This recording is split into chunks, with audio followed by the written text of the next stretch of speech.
કોઈને ખબર છે આપણે ગયા જન્મમાં કઈ માં હતી? ગયા જન્મમાં આપણો ભાઈ કોણ હતો, આપણા પિતા કોણ હતા, ખબર છે કોઈને? તો કોઈને ખબર નથી. અને આવતા જન્મે કોણ હશે એ ખબર નથી. આવતા જન્મે કઈ માં હશે, કયો બાપ હશે, કઈ યોનિમાં જન્મે હશું. પણ ભગવાન કૃષ્ણ કોણ છે? ગોપી ગીતમાં ગોપીઓ કહે છે ગતિ વિદસ્ત બોધ, તમારી ગતિને જાણે છે.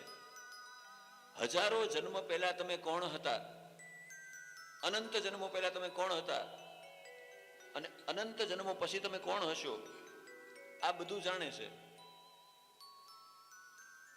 અને યાદ રાખજો, તમને ને મને સૌથી વધારે કોઈ પ્રેમ કરતું હોય ને તો ભગવાન કૃષ્ણ છે.